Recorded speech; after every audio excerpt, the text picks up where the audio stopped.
But some people would tell you that, hey, I just need you to be here.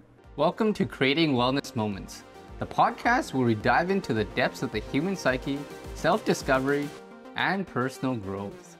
I'm Calvin Wong, your host and fellow explorer on this journey towards mental well-being. Join me as we uncover inspiring stories, expert insights, and practical tips to cultivate a healthier and happier life. Get ready to embark on a transformative experience, one episode at a time. Let's create wellness moments together. Hello and welcome to another episode of Creating Wellness Moments. Today we have Jeannette, founder of ChillByNette, who serves wellness resources and knowledge through various channels like social media, live sessions, peer groups, and much more.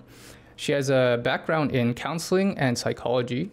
She also actively helps individuals in private and nonprofit organizations. She also serves as a well-being lead at Actxa Wellness.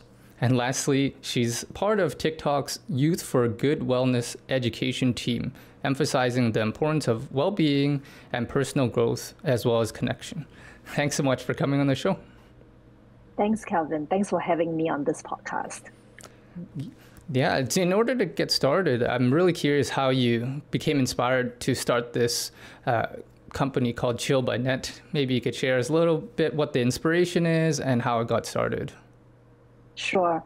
So to answer this question, I think we have to go back to probably 3 years ago. I think it was in 2020 where I actually developed a skin condition.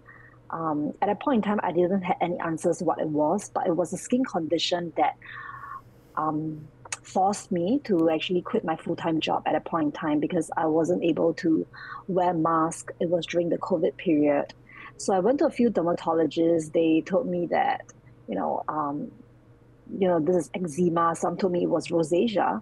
So it was a very difficult time because at a point in time, it was a lifestyle change for myself.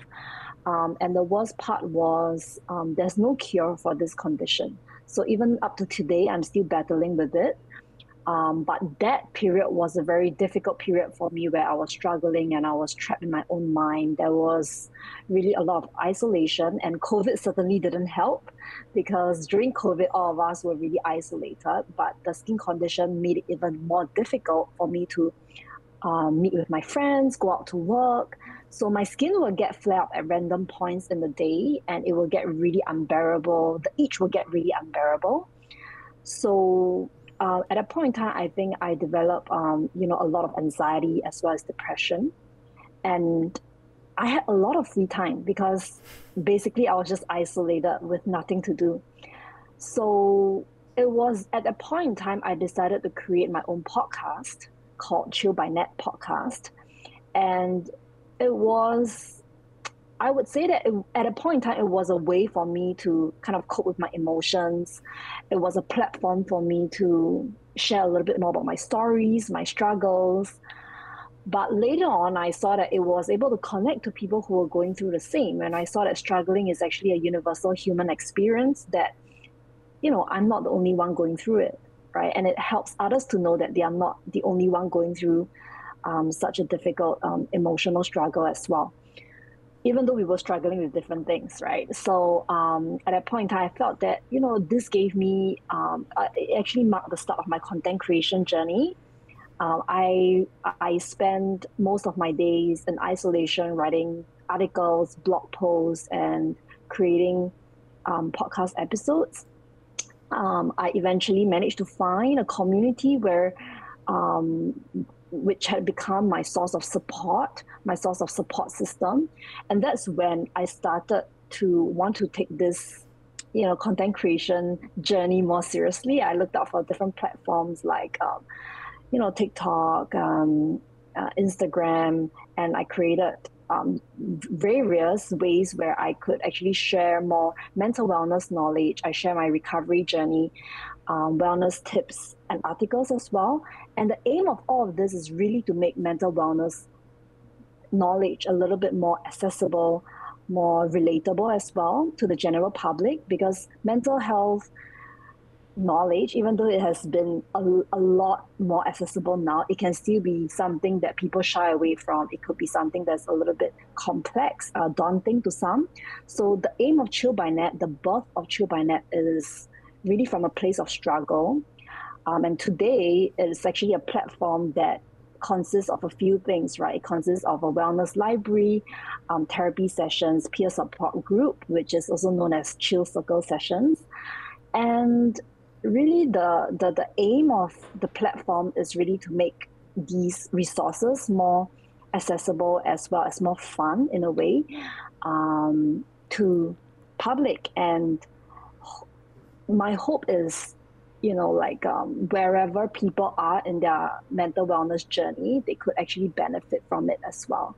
Yeah, so this is how ChillByNette started. And yeah, it was really from a place of going through my own struggles, and eventually I think ChillByNette was the strength that came out from all of these unexplainable downtime and emotional turmoil, I would say. So hopefully I think with such platforms around, it also could help to encourage more help-seeking behaviors. It can help to generate more awareness, and really to help to normalize mental health conversations, normalize struggles, and really create a more compassionate society where we are telling everybody that, hey, you're not the only one struggling, and struggling is just a common part of human experience. And where there's more conversations and more resources available, I think this will ultimately be a dream that I hope to see in our world. And hopefully that kind of answers where ChillByNette started. Yeah, that's a very powerful and inspiring story. So I personally have eczema for most of my life, so I know exactly where you're coming from in that sense. And also during the pandemic, I also had a very bad breakout. But I can't say the same, that I was so strong to be able to, give people the resources and share the story that you had, right? I think that's very inspiring. Yeah, well, something that I did not mention was also I've been through therapy during that period, which was something that I would say is a big part of my recovery journey. So it was not only content creation that helped me cope with my struggles, but it is also reaching out to professional help. It's also reaching out to people who are qualified to, walk with you through that recovery process, which I think is really important. So I think it goes hand in hand. So you can have your own support system, your own ways of coping, but sometimes when it comes to a situation where it gets too heavy, it gets too difficult to cope, sometimes finding that courage to go for therapy, go for counseling can also help as well. And that experience was actually what inspired me to be a counselor, to be a therapist for my clients today as well. Yeah. That's quite a few changes that happened during the last few years. What were you doing prior to that? So prior to that, my life was very different. I was doing nothing related to what I'm doing now, but I would say that there are certain things that were quite similar as well. So I work as a human resource practitioner, dealing with employee well-being. It's a HR role where, I conduct learning and development programs. There's a little bit of recruitment, HR operational process as well, but it's very, very different from the things that I'm doing today. Perhaps the only commonality is that we are all dealing with humans and really trying to make lives better. Yeah, so that is something that I would see is the connection between my previous role and what I'm doing today. Absolutely. So in terms of the social media content, you talked a little bit about how you were able to build more of a community and even have these circles now, right? And what would you say is kind of the most rewarding part for you in that sense? Mm-hmm. The most rewarding part about creating content online?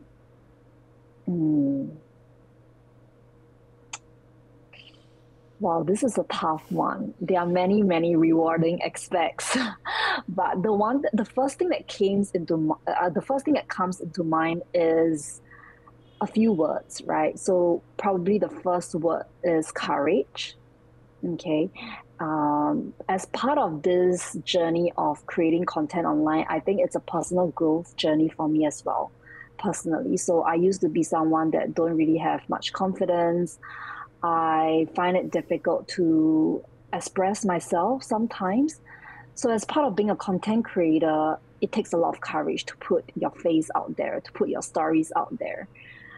And I think one of the most rewarding part is, constantly kind of building that courage as you advance in this journey. So sometimes it's like, when I look back at my videos that I've created maybe 2 years ago, I just felt like, oh, that's a completely different person. I don't even recognize who she is because she's speaking in this really uncertain way. And, so I saw my own growth as well. And I think primarily it's really finding courage from each time I release a content, each video that I produce, each article that I'm writing.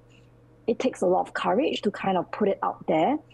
And this is something that I felt was really rewarding over the past, 2 to 3 years of content creation. And another word that comes into mind is community. So I think this is another rewarding aspect of how one of the greatest gifts of ChillByNette. It's really finding community. And community to me is not just like-minded people coming together, but to me, community is about having diverse groups of people coming together to really just connect as human beings, like taking away, their titles, taking away their own beliefs and their own personal baggage and experiences, but really coming together to hold that space and presence, such that, there is connection as human beings, as individuals. And I think that from that space, that's where a lot of healing occurs. Not just for myself, I think within the community, there's a lot of, exchanging of, personal feelings, experience, and it's a safe space where people from all walks of life can come together to kind of just build that safe space. And I think this is a wonderful thing, right? And TikTok has helped me a lot with that, because every week I'll be doing live sessions to connect with the community, and occasionally it will be an in-person session. We hold a small group every bi-monthly. We try to do it monthly, but for now it's every bi-monthly, where people, the Chill members, right, Chill community members will come together, and we will really use that time to just chill with one another, support each other in our wellness journey. So I guess that is something very beautiful, and it is also something that I'm constantly and continuously trying to build and expand in this endeavor of mine. Yeah, of course. The things that stuck out to me is you talked about courage and how you were looking back a few years ago, you're a different person. And I think it does build a lot of character to put yourself out there and providing the value that you do. And the other thing that stuck out is we talk about community a lot. However, like creating that safe space, I think is really one of the key factors that makes a difference.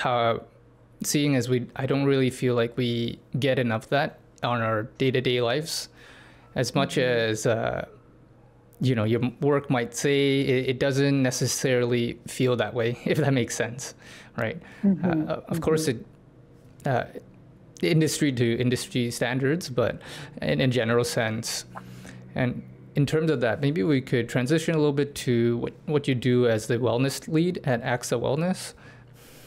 Mm-hmm. Yeah, so at Actxa Wellness, I work as a well-being lead, and my role in Actxa Wellness is mainly to create the wellness programs, which comes in the form of workshops, webinars, our in-app curriculum content, as well as team building activities. And typically the audience that we create content for are corporates, so it's a B2B model. And our target audience, or rather our mission, is to really make employee well-being simpler, right? So that is the work I do at Actxa Wellness, but I do see many overlaps between what I do in Actxa Wellness as well as a founder of ChillByNette, which really sometimes helps both ways in the work that I do. Yeah, so I would say that the main thing would be my day-to-day look like conducting wellness research, connecting with wellness professionals in the space to collaborate in terms of content, workshops, and I think also we are starting to build a wellness community within Actxa Wellness as well, where we are getting planning for a few wellness gatherings where people come together to network, and that is something that is pretty exciting at the moment. Mm-hmm. Yeah, that's definitely very exciting.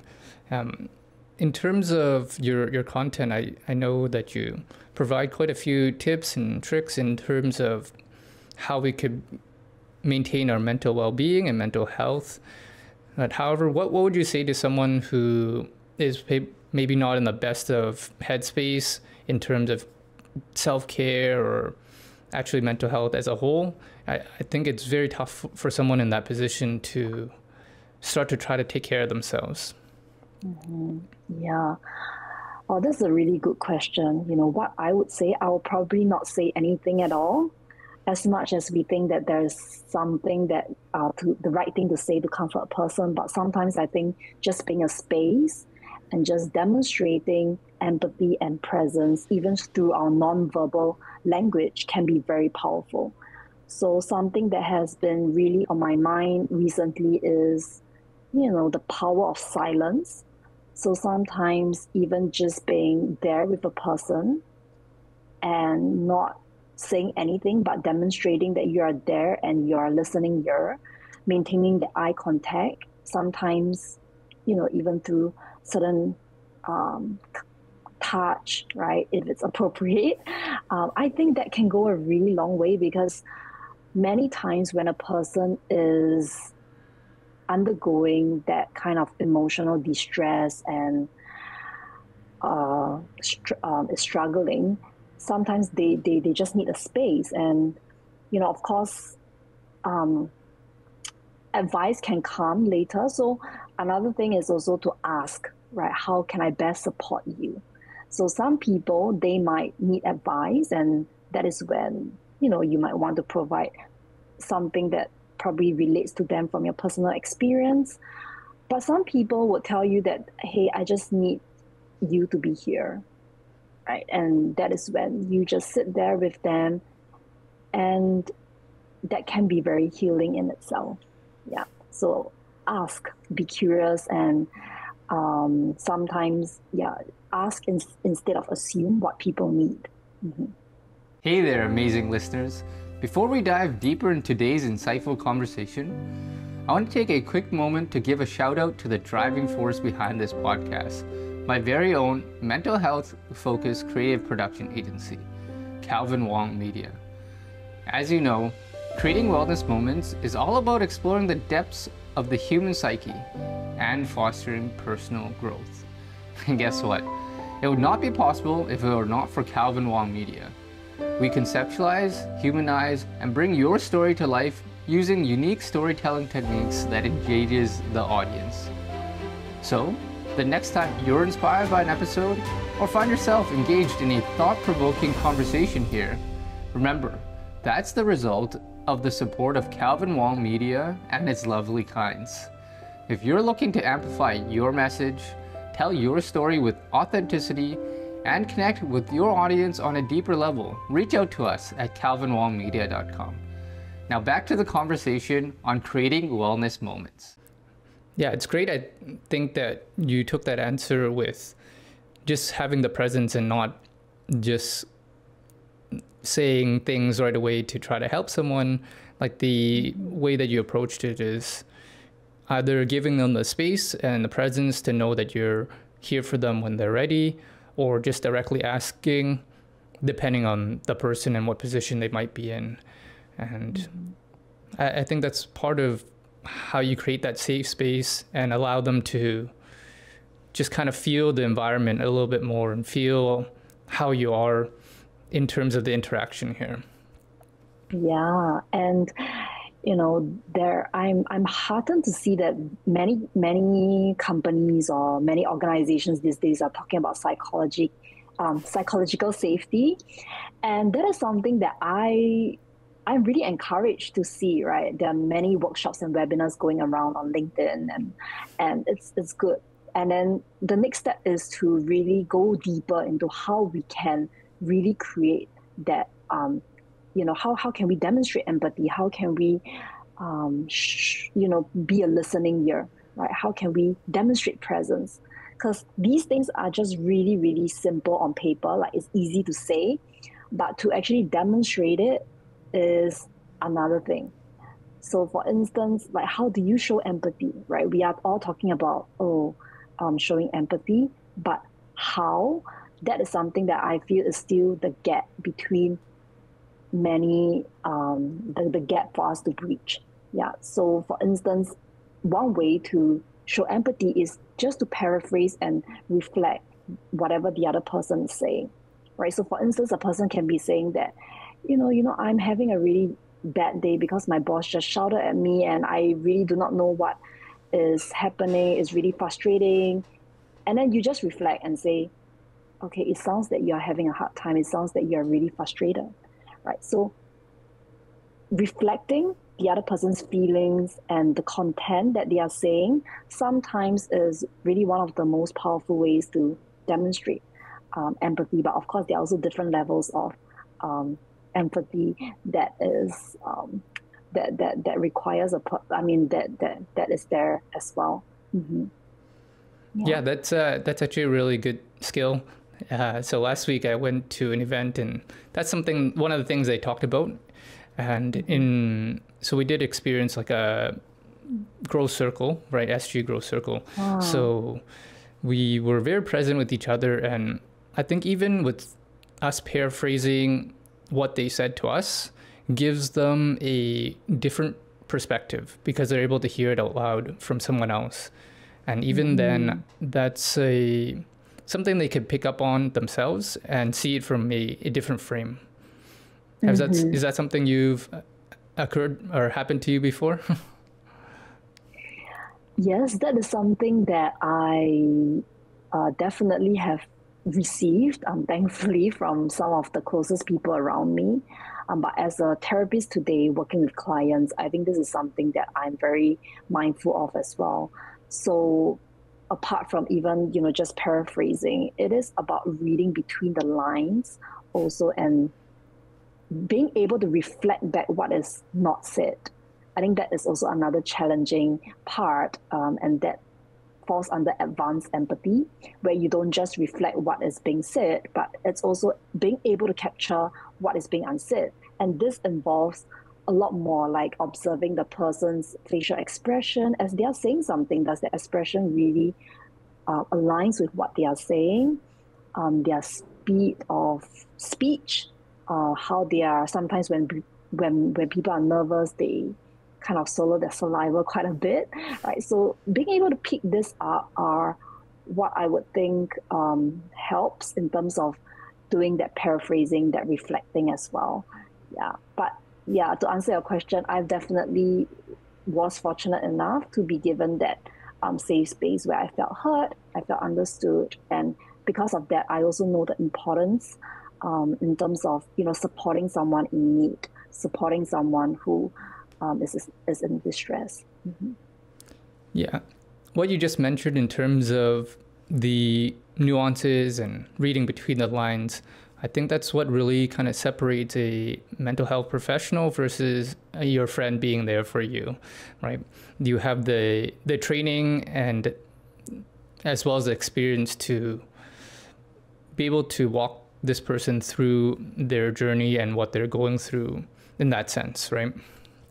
Because I'm sure people do question, like, why should I pay so much money for seeing a counselor when I have my friends to listen to or something like that, right? Yeah, it's very different because sometimes even as, I'm talking to my friend and they say that, oh, like, I was just kind of listening to a friend the other day and she's saying that, she gave a very interesting comment. She said that you listen really well, but I think that's because like you are a counselor. But I think being a friend and being a counselor is very different. Like when I talk to my friend, it's a complete different kind of relationship that I'm having as compared to, being a counselor. And when a lot of people think that being a counselor is just, being someone there, like a friend who listens to you, that is actually a very big misconception, right?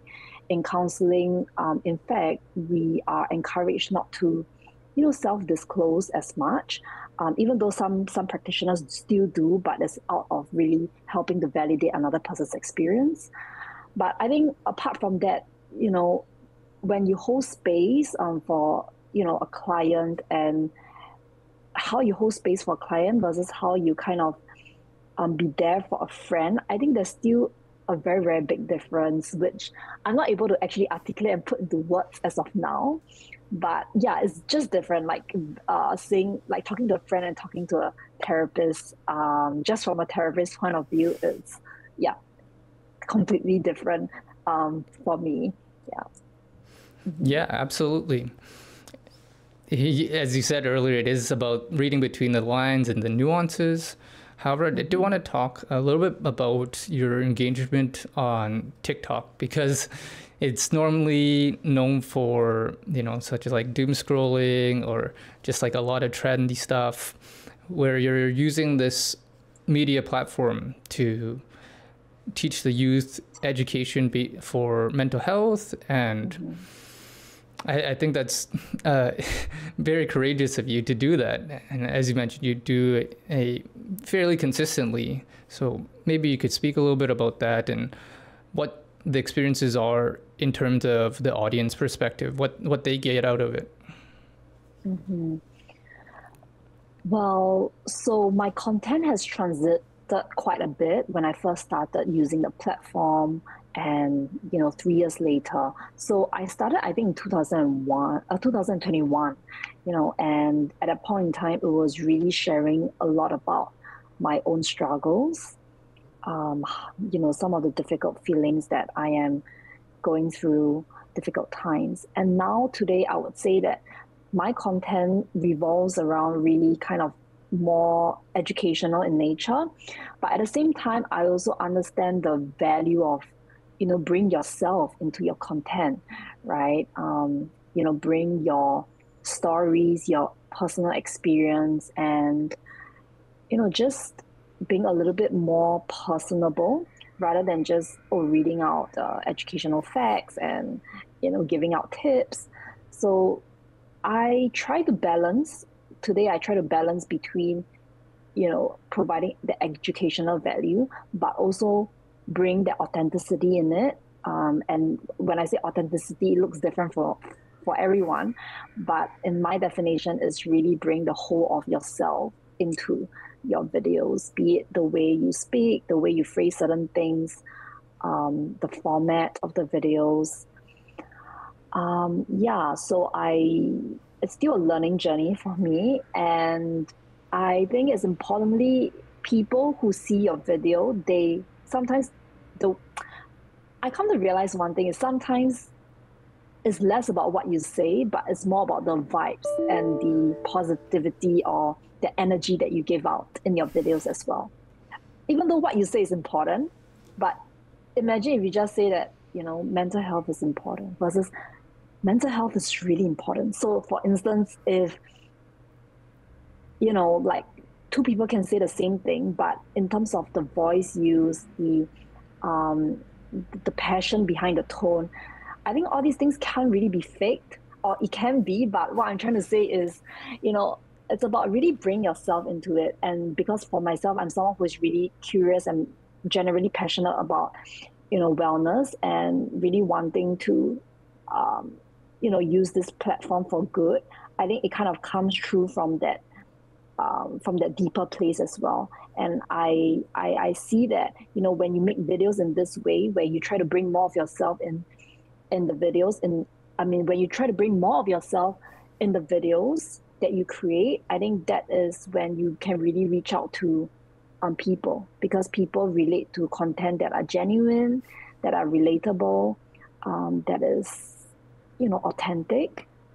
So yeah, I think generally in TikTok, there are more and more creators talking about wellness, mental health. Last time it was more of a dancing platform, and it's more of a platform where people come together to kind of get entertainment.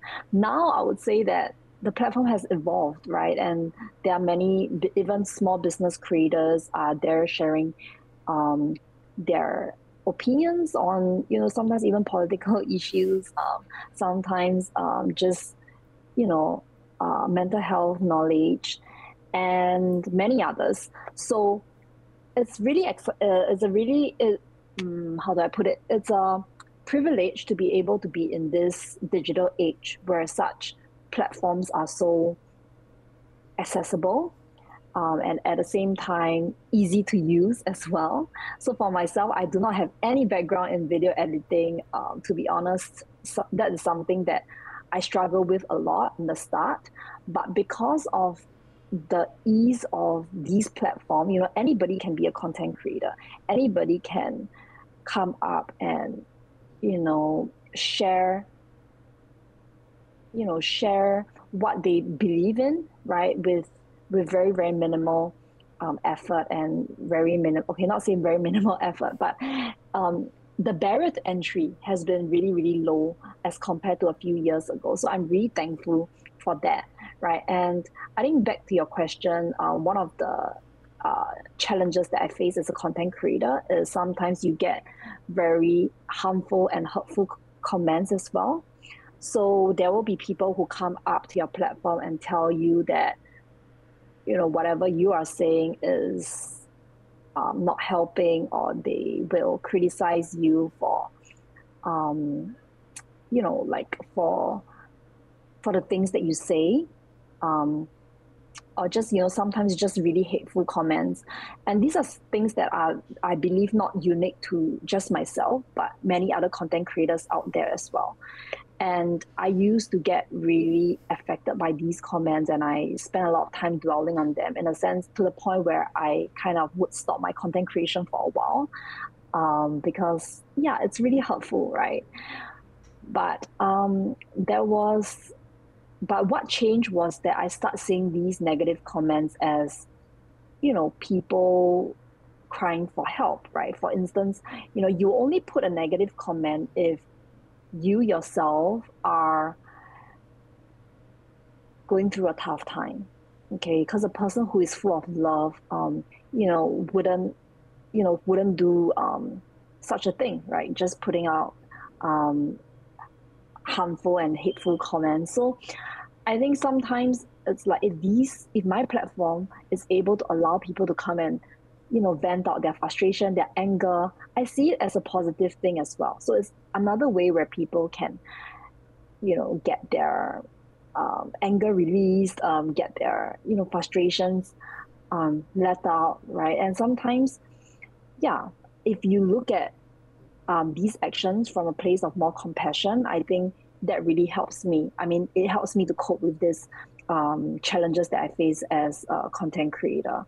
Yeah, and another thing that I would like to highlight is being a content creator is also sometimes really, really tiring.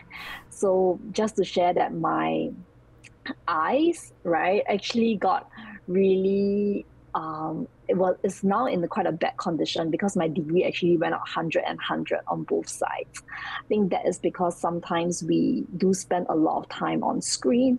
It can go up to like 6 hours a day. Editing a video can take like two to 3 hours sometimes. So it is important for ourselves to take care, not just of our mental health, but also at our physical health when it comes to doing this in the long run. When it comes to making this a sustainable thing that you want to do. So yeah, I think there's many things to talk about being a content creator, but I think if there's a tip that I would like to kind of share to anyone who is starting out in content creation or is already a content creator, I think it's really taking care of yourself as well, because only when you are well, you're able to then give your best to not just your audience, but your friends and family and all of that. So yeah, that is something that I have been trying to intentionally practice in my everyday to make sure that I'm well and take breaks, take a lot of breaks whenever I need to, and rest without feeling that guilt. Sometimes, work can really just wait. And this is done in the mindset of, that I can sustain this for a longer period, for a longer run. Yeah. Sorry, I think I went really off topic, but I hope I answered your question. Yeah, it does. I think that's a really important part, not only for the content creators. Since we're on the topic of self-care, before we take off, maybe you could give us a few actionable tips that everyone could just do, day to day, and it just could be something small. That way it's not so daunting for everyone. Sure. Well, I would, 3 things, is it? 3 things? Okay. Up to 3. If you could think of 1, 2, it's up to you. Okay. Yeah. So I would say get enough sleep. So this is something that may sound really common, right? But so many of us don't get enough sleep, and that includes myself. But I think it's so important to get at least 7 to 8 hours a night, because the importance of sleep cannot really be it has to be, the importance of sleep is something that so many people are not aware of, right? Because sleep really affects our mental functioning. So, research have actually shown that if you're sleep deprived for a long period of time, right, the cognitive dysfunction that you face, right, on a day-to-day basis is similar to those found in stroke patients. And this is something that has been done, right, by many researchers. So I'm trying to get enough sleep on a day-to-day basis so that I can function at my best. Yeah, so I think apart from that, I would think movement, any type of movement helps. So it doesn't have to be going to the gym. It doesn't have to be really, doing vigorous activities, but just some movement, even like taking a walk, sometimes just doing some gentle stretches throughout your days, right, can really boost your mood and your well-being. So yeah, just schedule maybe a 15 to 20 minutes kind of movement, whatever that works for you. It could be, walking, taking the stairs instead of the lift, right? So yeah. And then the last one is our diet. Yeah, so I think it's important to watch our diet. So watching our diet is not about restricting certain foods, but really being mindful and intentional with the things that we are putting into our body, because food is energy. And to maximize your own energy, I would say the easiest way is to look at what you're putting into your body. So certain foods can really, really make us feel like, like for example, certain foods can kind of put us into that cycle of sugar crash, right? So when our glucose level actually fluctuates so much, there's no way that we can focus and be productive and get the energy that we want, right? So it's important. So select foods that actually give us that steady source of energy, and this includes our whole foods. It includes taking in more natural sugars as opposed to added sugars. your whole foods, like like your fish, your avocados, many others. I think just kind of prioritizing more whole foods rather than processed food can make a great difference to not just your mental well-being, but your physical well-being as well. Mm-hmm. For sure. Thanks for sharing. I did want to touch on the movement one a little bit. I would encourage people to get a little bit creative with it, and whatever works for you. It could even be just to get up and dance for a few minutes, right? I think just really have fun with the movement one. I'd still need to work on the sleep one personally myself, but Jeannette here has actually a lot of tips on her social media pages, so I highly recommend you follow her to check out more tips. We kind of just touched the surface today, so I'll be sure to put all the information below so you could get in touch with her. Thank you so much for coming on the show and sharing a little bit about yourself, your journey, and some tips. So let's create more wellness moments together. Really appreciate you coming on. Thanks so much, Kevin, for having me here, and just to share that it's really my first time being on a podcast like that, even though I'm a podcast creator. So thanks for giving me this opportunity, and yes, I really do look forward to having more of such conversations together with you, be it online or in person.